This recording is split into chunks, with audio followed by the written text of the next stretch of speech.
ઓમ શ્રી ગણેશાય નમઃ. જય શ્રી કૃષ્ણ મિત્રો. આજે આપણે 4 યુગનો ઝઘડો સાંભળીશું. 4 યુગ ઝઘડે છે કે એક કહે હું મોટો, બીજો કહે હું મોટો, આમ કરીને 4 યુગ ઝઘડે છે અને 4 ભગવાન શંકર પાસે જાય છે અને શંકર ભગવાન ન્યાય કરે છે. તો મિત્રો, આ સરસ મજાની વાર્તા છે, તમે ધ્યાનથી સાંભળજો.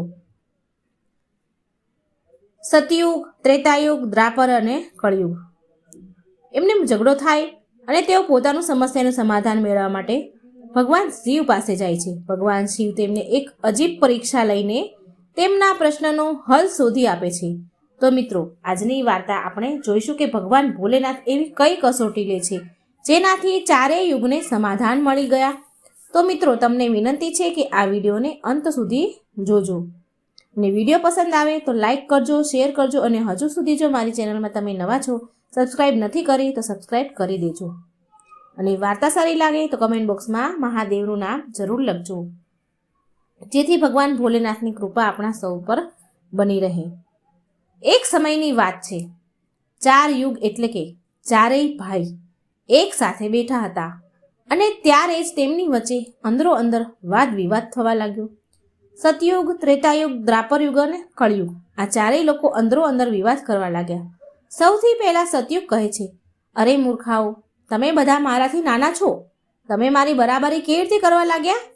જ્યારે ત્રેતાયુગ આ વાત સાંભળે છે ત્યારે તેણે કહ્યું કે તું સૌથી મોટો કેવી રીતે હોઈ શકે? તમારા બધામાં તો સૌથી મોટો હું છું, સર્વશ્રેષ્ઠ હું છું, તો મારાથી સર્વશ્રેષ્ઠ કોઈ ન હોય. ત્યારે દ્વાપરયુગ બોલ્યો કે તું બધાથી સર્વશ્રેષ્ઠ કેવી રીતે હોય? તમારા બધામાં તો સૌથી શ્રેષ્ઠ હું છું, તારા શ્રેષ્ઠ થવાનો તો પ્રશ્ન જ ઊભો નથી થતો.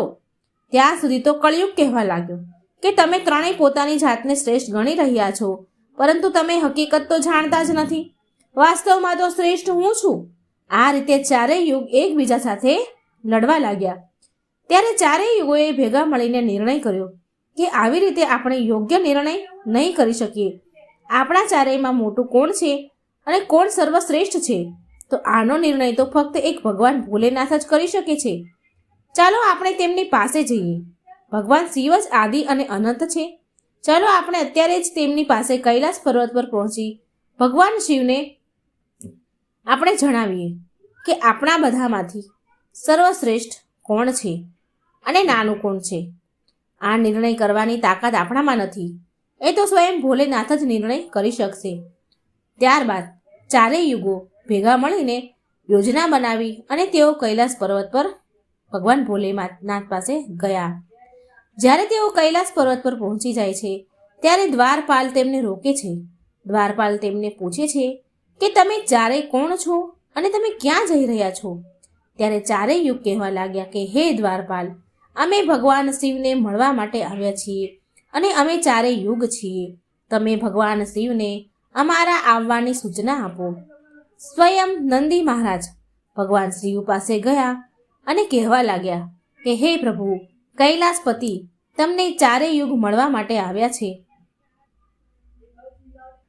ત્યારે ભગવાન શિવે કહ્યું કે જાઓ, તેમને સન્માન સહિત તમારી સામે લઈ આવો. ભગવાન નંદી મહારાજને આદેશ આપે છે. નંદેશ્વર 4 યુગોને લઈને ભગવાન શિવ પાસે પહોંચ્યા. ભગવાન શિવે 4 યુગને સન્માન સહિત પોતાના દરબારમાં બેસાડ્યા. 4 યુગ ભગવાન શિવને પ્રણામ કરે છે. ત્યારબાદ ભગવાન શિવ 4 યુગને કહે છે, તમારા બધાનું અમારા દરબારમાં સ્વાગત છે. મારા દરબારમાં, અમારા કૈલાસ પર્વત પર તમારું સ્વાગત છે. હવે તમે જણાવો કે તમારું અહીં આવવાનું કારણ શું છે? તમે તો સ્વયં કાળચક્ર છો, તમે તો સ્વયં સમય છો, તો પછી એવું કયું કારણ છે જેના લીધે તમારે મારી પાસે આવવું પડ્યું? ત્યારે 4 યુગ કહે છે કે હે સૃષ્ટિના રચયિતા, હે ભગવાન શિવ, અમારા 4ની અંદર વાદ વિવાદ ઊભો થઈ ગયો છે અને અમારાથી તે વિવાદનું સમાધાન ન થઈ શક્યું. એટલા માટે અમે તમારી પાસે આવ્યા. માટે અમે પ્રાર્થના કરીએ છીએ, પ્રભુ ભોલેનાથ, તમે જ અમારી સમસ્યાનું નિવારણ કરો, તમે અમારો ન્યાય કરો અને અમને જણાવો કે અમારા 4માંથી સર્વશ્રેષ્ઠ કોણ છે અને અમારા 4માં સર્વશ્રેષ્ઠ કોણ છે. ત્યારે ભગવાન શિવ કહે છે કે આનો નિર્ણય તો ત્યારે જ થશે જ્યારે તમે તમારા પોતપોતાનો જે તકલીફ છે, જે નિર્ણય છે એ મને જણાવશો.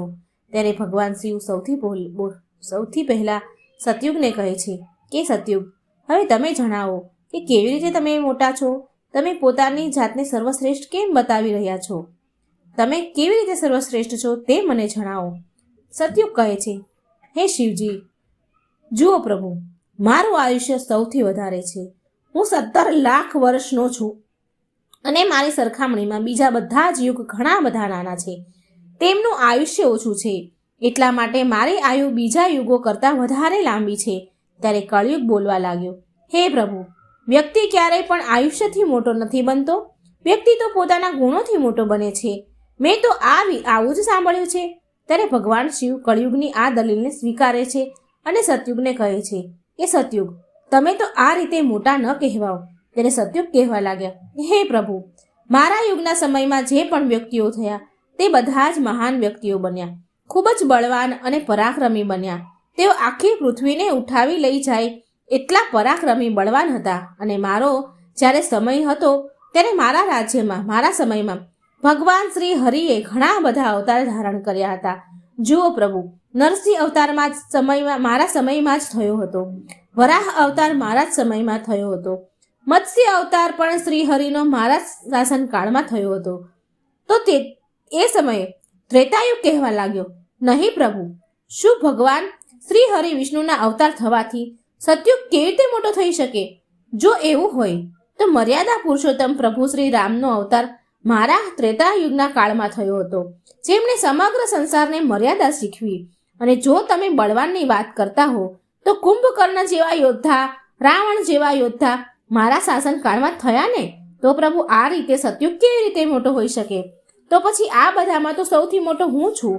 જ્યારે આ વાત દ્વાપર યુગે સાંભળી તો દ્વાપર યુગ બોલ્યા, પ્રભુ, આ બંને પોતાની જાતને મોટા કહી રહ્યા છે, પરંતુ આ બંને મોટા કેવી રીતે હોય? હે પ્રભુ, તમે જાણો છો કે જ્યારે મારું શાસનકાળ ચાલતું હતું ત્યારે મારા શાસનકાળમાં દ્વાપર યુગમાં ભગવાન શ્રી કૃષ્ણ જેવા અવતાર મારા કાળમાં થયા છે, જે સ્વયં પરમ બ્રહ્મ પરમેશ્વરનું સ્વરૂપ હતા, જેમણે વિરાટ સ્વરૂપ બતાવ્યું હતું. અને આવું વિરાટ સ્વરૂપ તો સાક્ષાત ભગવાન વિષ્ણુ પણ ન બતાવી શકે. હે ભગવાન, આ લોકો યોદ્ધાઓની વાત કરે છે તો મારા શાસનકાળમાં પણ મોટા મોટા યોદ્ધાઓ કંસ, જરાસંઘ, ભીષ્મ પિતા અને 5 પાંડવો આ બધા મારા શાસનકાળમાં થયા હતા. પ્રભુ સ્વયં બલરામ મહારાજ પણ મારા શાસનકાળમાં થયા હતા. તો તમે જ જણાવો કે મારા શાસનકાળમાં જન્મેલા યોદ્ધાઓ આમના યોદ્ધાઓ કરતાં કંઈ નાના થોડી છે?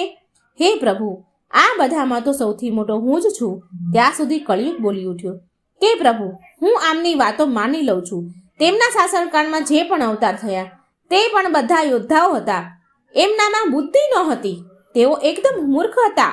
અને જેના શાસનકાળમાં મૂર્ખ પ્રાણીઓ પેદા થાય તો શું એ બુદ્ધિમાન હોય? શું તે સર્વશ્રેષ્ઠ હોઈ શકે? પછી તે કહેવા લાગ્યો, હે ભગવાન, મારો શાસનકાળ જ સૌથી શ્રેષ્ઠ છે. કળિયુગ કહે છે, મારા યુગમાં જે કંઈ પણ લોકો થાય છે તે બધા સારી સારી વસ્તુઓનો ઉપયોગ કરે છે અને સુખી રહે છે. એટલા માટે મારા શાસનકાળમાં બધા જ સર્વશ્રેષ્ઠ છે. તો ભગવાન શિવ ચારેય યુગને કહે છે એટલે કે સતયુગ, ત્રેતાયુગ, દ્વાપરયુગ અને કળિયુગની વાણી સાંભળે છે અને તે ચારેય યુગના જવાબ સાંભળ્યા. એમના જે પ્રશ્ન હતા એ સાંભળ્યા. ત્યારે ભગવાન શિવ પોતાના મનમાં વિચાર કરવા લાગ્યા કે આ બધાનો નિર્ણય કેવી રીતે કરવો.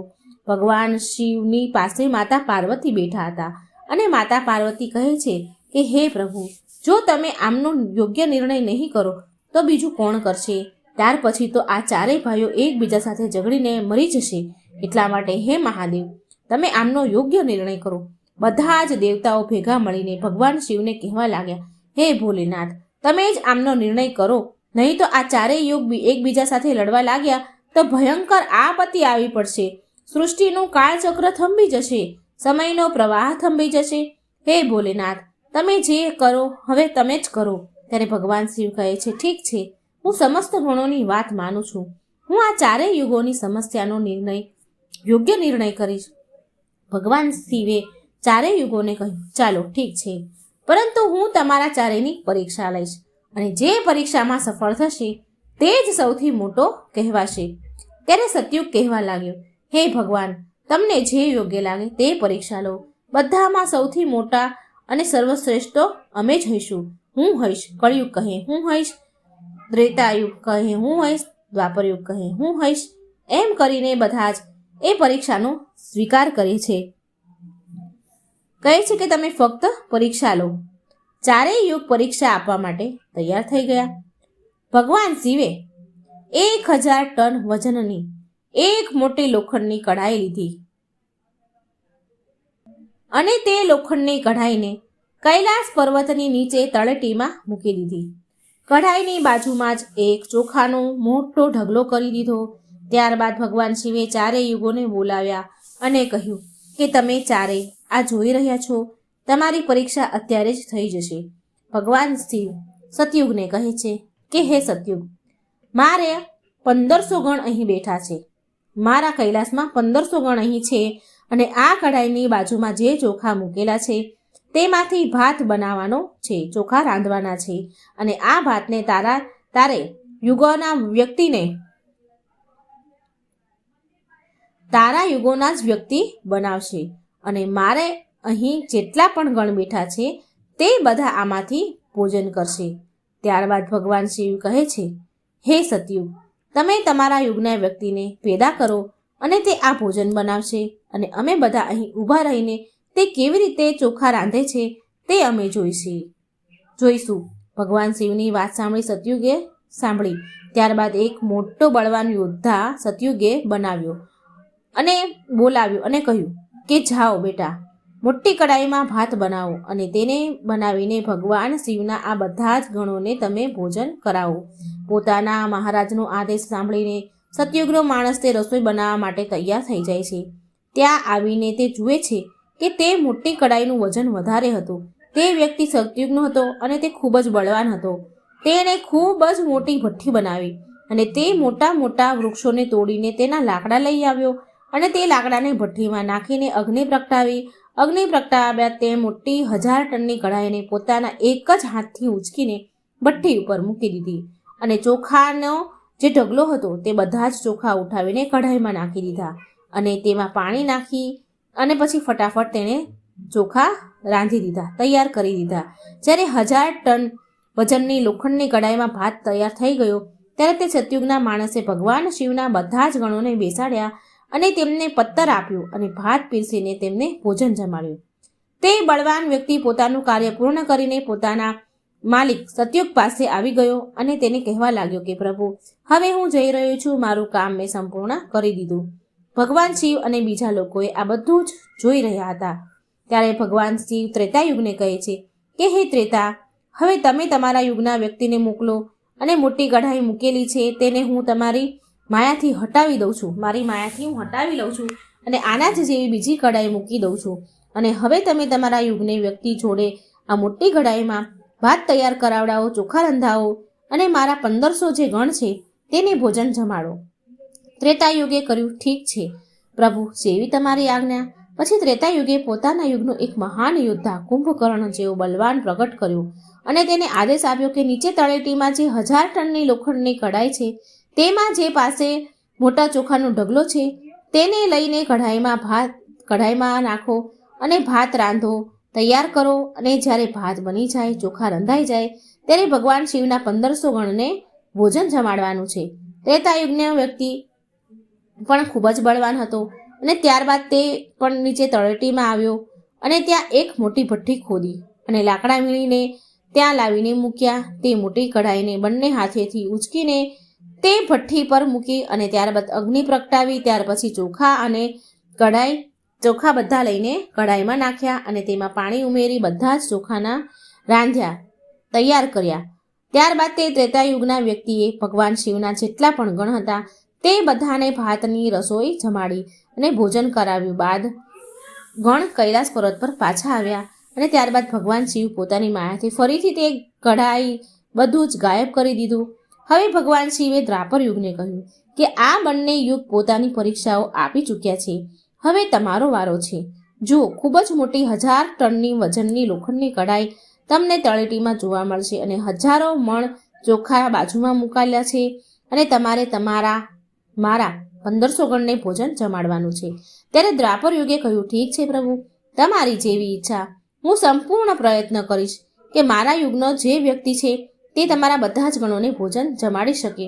દ્વાપર યુગે પણ એક ભીમ જેવો અવતારવાળો ખૂબ જ બળવાન અને શક્તિશાળી વ્યક્તિને બનાવીને પ્રગટ કર્યો, ઊભો કર્યો અને કહ્યું કે જાઓ, નીચે તળેટીમાં એક મોટી કઢાઈ મૂકેલી છે અને બાજુમાં હજારો મણ ચોખા છે, ભાત છે. તે ચોખાને રાંધો અને ભગવાન શિવના ગણ છે એને જમાડો. તે વ્યક્તિ પોતાના પ્રભુને કહે છે, ઠીક છે પ્રભુ, જેવી તમારી ઈચ્છા, જેવી તમારી આજ્ઞા. તે વ્યક્તિ તળેટીમાં જાય છે અને જુએ છે કે કઢાઈ તો ખૂબ જ મોટી હતી, હજારો ટનની હતી અને તેને ઉઠાવવામાં ઘણી જ તાકાત લગાવવી પડશે.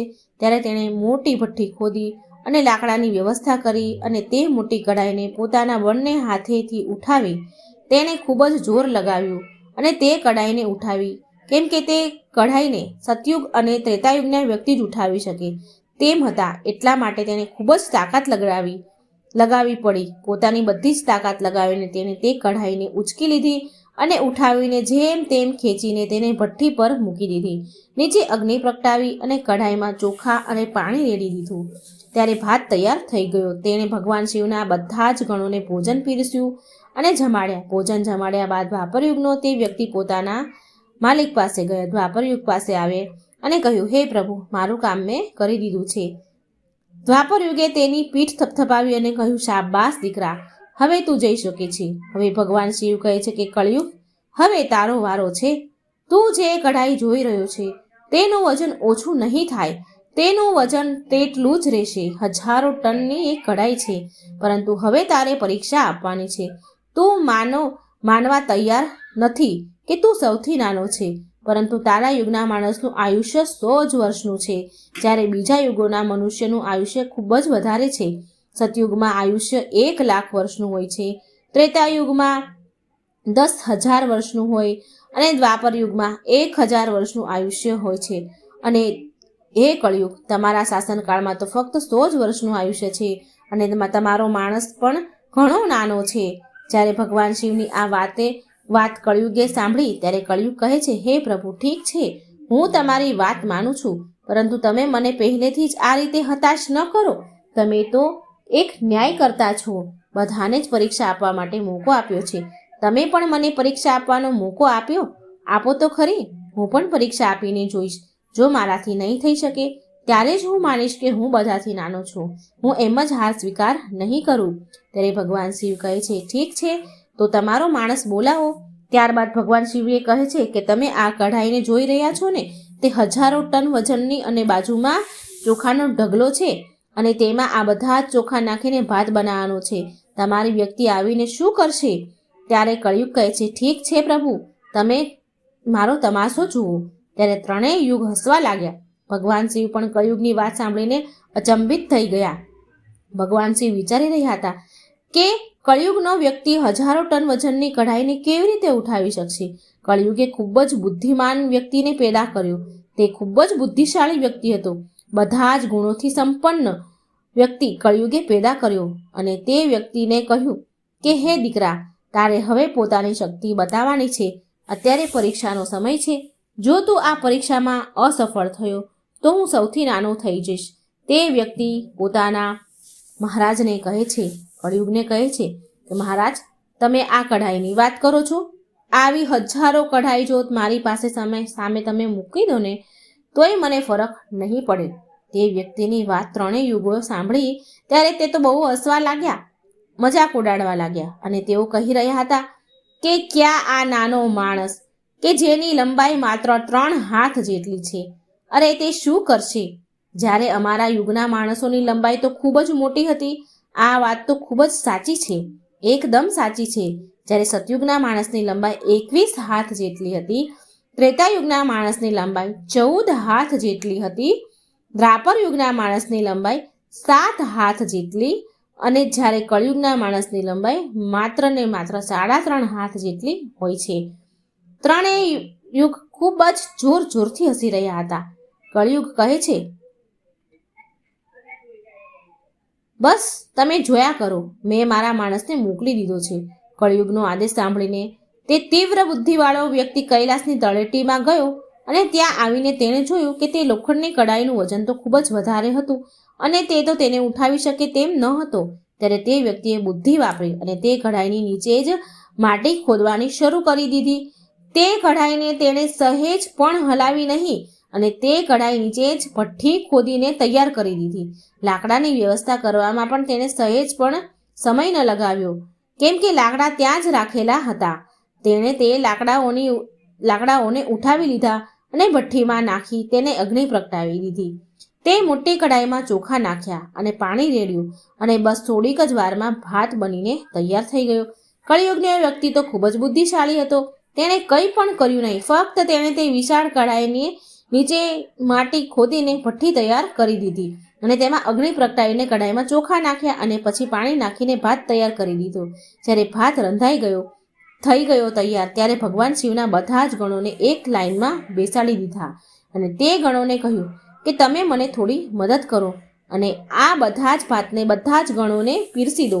ત્યારબાદ ભગવાન શિવના 4 વિશાળ ગણ આવે છે અને તે બધા જ ભાતને એક વાસણમાં કાઢીને બધા જ ગણોને પીરસી દે છે. ત્યારબાદ કળિયુગ કહે છે કે હવે તમે ભોજન કરી શકો છો. કળિયુગનો આદમી બોલ્યો કે હવે તમે ભોજન કરી લો. જે પીરસતા હતા એ ગણોને કહ્યું.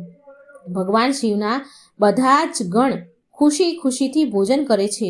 કળિયુગના તે માણસે તે 4 ગણને પણ ભોજન કરાવી દીધું અને ભોજન કરાવ્યા બાદ તે મોટી કઢાઈને સાફ કરી દે છે અને તે કઢાઈને ત્યાં જ મૂકી દે છે. પોતાનું કામ પૂર્ણ થયા બાદ તે વ્યક્તિ પોતાના મહારાજ કળિયુગ પાસે આવી જાય છે અને આવીને કળિયુગને કહે છે કે હે પ્રભુ, મેં તમારું કામ પૂર્ણ કરી દીધું છે. કળિયુગ અત્યારે ખૂબ જ ખુશ હતો અને તેણે પોતાના માણસની પીઠ થપથપાવીને શાબાશી આપી અને કહ્યું કે વાહ શાબાશ, તે મારી લાજ રાખી. તમે મારી પરીક્ષા પાર કરી દીધી. ભગવાન શિવ અને ત્રણેય યુગ તો આ દ્રશ્ય જોઈ અને ચોંકી ગયા. કળિયુગ કહેવા લાગ્યો કે હે ભગવાન શિવ, હવે તમે નિર્ણય કરો કે અમારા ચારેયમાંથી સૌથી મોટું અને સર્વશ્રેષ્ઠ કોણ છે? ત્યારે ભગવાન શિવ મનમાં વિચાર કરવા લાગ્યા અને ખૂબ જ વિચાર કરીને જવાબ આપે છે. ભગવાન શિવ કહે છે, મેં તમારા ચારેયની પરીક્ષા જોઈ. જ્યારે સતયુગનો માણસ આવ્યો ત્યારે તેણે પોતાની તાકાત વાપરી અને તેને મોટી કઢાઈને ભઠ્ઠી ઉપર મૂકી દીધી. એક જ હાથે ઉઠાવી અને સ્વયં જ મારા બધા જ ગણોને ભાત પીરસીને જવા માંડ્યા. જ્યારે ત્રેતાયુગનો વારો આવ્યો ત્યારે તેણે પણ વ્યક્તિએ બિલકુલ આવું જ કર્યું. તેણે પણ મોટી કઢાઈને ઉઠાવી ભઠ્ઠી પર મૂકી, તેમાં ચોખા નાખીને પાણી રેડીને ભાત રાંધ્યો અને પછી ગણોને જમાડ્યા. આવી જ રીતે દ્વાપરયુગના માણસે કર્યું. પરંતુ તમે જોઈ શકો છો કે કળિયુગનો માત્ર 3.5 હાથનો વ્યક્તિ, તેની બુદ્ધિ તો જુઓ, તે કેટલી વિશાળ અને ભારેખમ કઢાઈ હતી. કદાચ તેને આ કળિયુગનો વ્યક્તિ હલાવી પણ ન શકે. તેણે તે કઢાઈમાં ભાત બનાવ્યો. મારા આટલા બધા ગણ હતા કે તે પોતે વાસણમાં ભરીને જાતે પીરસવા જતો તો કદાચ તે હેરાન પરેશાન થઈ જતો. તો જુઓ, તેની બુદ્ધિ, તેણે મારા બધા જ ગણોમાંથી 4 ગણને પોતાની મદદ માટે બોલાવી લીધા અને મારા 4 ગણો પાસેથી મદદ લઈને ભોજન પીરસાવી દીધું અને પોતાની જાતે બેસી રહ્યો. આ તો ખૂબ જ બુદ્ધિશાળી વ્યક્તિ કહેવાય અને આ યુગ તો ખૂબ જ બુદ્ધિમાન કહેવાય. ત્યારે ભગવાન શિવ કહે છે કે કળિયુગ તો ખૂબ જ બુદ્ધિશાળી વ્યક્તિનો યુગ હશે. તેમાં મશીનોનો આવિષ્કાર થશે. ખૂબ જ મોટા બુદ્ધિશાળી વ્યક્તિઓ હશે. ભગવાન શિવ કહે છે, તમે બધા જેવી રીતે શાસન કરતા આવ્યા છો તે બધું તો ઠીક છે. તમે સત્ય, ધર્મ અને નિષ્ઠા પર રહ્યા છો તે બધું પણ ઠીક છે. પરંતુ તમારા યુગના વ્યક્તિઓમાં બુદ્ધિનો અભાવ હતો. તેમણે ક્યારેય પોતાની બુદ્ધિનો ઉપયોગ કર્યો નહીં.